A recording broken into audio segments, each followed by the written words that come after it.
Hi guys, so my flashcard topic for this week was hyponatremia.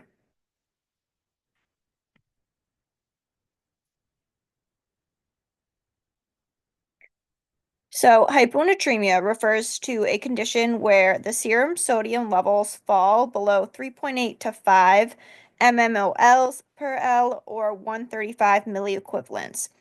So, sodium is the primary positive cation in the extracellular fluid or positively charged ion. So diffusion of sodium occurs between the vascular and interstitial fluids, and transport across the cell membrane is controlled by one, the sodium-potassium pump, or active transport. This results typically in sodium levels that are higher in the extracellular fluids than and lower inside the cell. These levels are controlled primarily by the kidneys through aldosterone.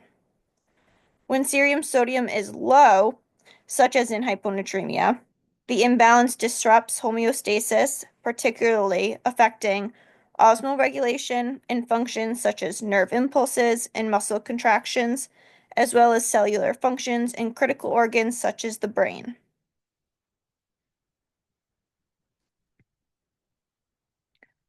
So, sodium, as mentioned earlier, is the primary extracellular electrolyte and plays a critical role in osmotic balance, neuromuscular function, and sodium and volume regulation. Under normal physiological conditions, sodium levels are tightly regulated.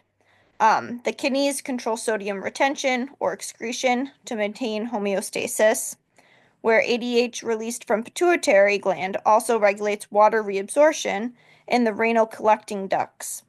And thirst mechanisms prompt water intake in response to hypernatremia or dehydration.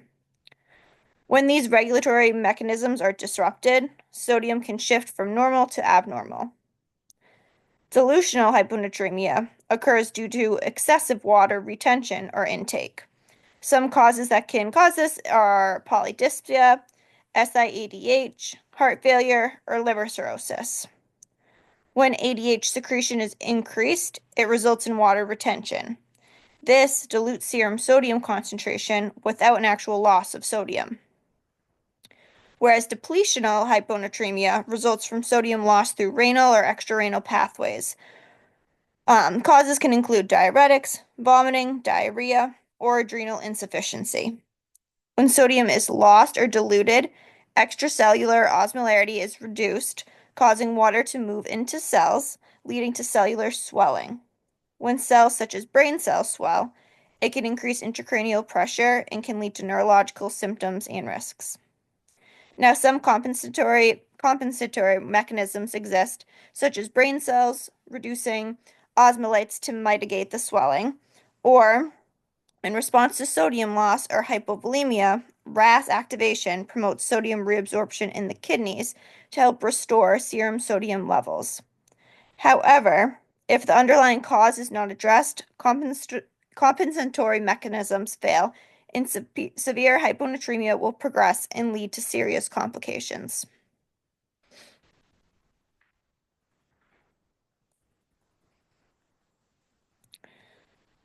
Risk factors include excessive water intake, as overconsumption of water dilutes the serum sodium, diuretic use, as increased sodium loss via the kidney reduces serum sodium levels, heart failure, as fluid retention and dilutional effects lead to hyponatremia, syndrome of inappropriate antidiuretic hormone, or SIADH, as excess antidiuretic hormone causes water retention and therefore dilution of sodium.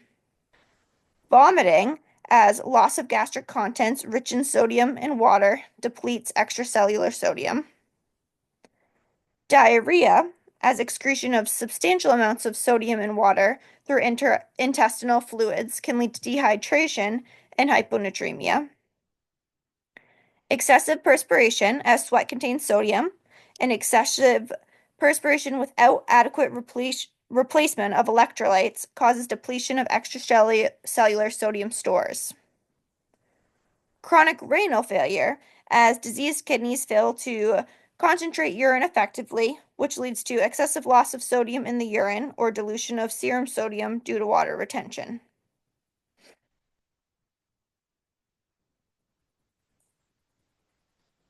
Major signs and symptoms include nausea and vomiting. These are common early symptoms of hyponatremia and result from disrupted cellular osmoregulation in the GI tract. Low extracellular sodium causes water to shift in cells and in the gut, leading to altered signaling in the digestive system and impacting gastric motility. Confusion and seizures is another big one, as neurological symptoms such as confusion, irritability, and seizures arise because brain cells begin to swell and cause increased pressure. Decreased extracellular osmolarity causes water to move into neurons, therefore increasing ICP and disrupting neuronal signaling, impairing cognitive and motor functions. In severe cases, if hyperhydrated neurons become dysfunctional and excessively excitable, seizures can also occur. Headaches are caused by cerebral edema and the increased intracranial pressure present in hyponatremia, which leads to the sensation of pain. And because the skull is a closed environment, effects are amplified, and even a small change in brain volume can make headaches present. Muscle cramps and weakness is another sign and symptom, as sodium plays a critical role in muscle contraction and relaxation. In hyponatremia, the reduced sodium level impairs the sodium-potassium gradient, essential for generating action potentials in muscle fibers. This leads to decreased muscle excitability and results in symptoms such as cramps, spasms, and generalized weakness. Additionally, water movement into muscle cells further disrupts normal function and exacerbates that weakness. Fatigue is a result of impaired cellular function due to sodium deficiency. Sodium plays a key role in generating action potentials and energy-dependent processes in cells, which leads to a generalized feeling of tiredness and low energy. Additionally, cerebral edema contributes to a reduced ability to concentrate and mental fatigue. In cases of sodium loss, such as vomiting, diuretics, or diarrhea, the reduced sodium concentration leads to decreased plasma volume, therefore lowering blood pressure. In delusional hyponatremia, causes such as SIADH, blood pressure may remain normal or elevated due to the fluid retention. But in both scenarios, inadequate sodium levels impair vascular tone and contribute to circulatory insufficiency, contributing to symptoms like dizziness and fatigue.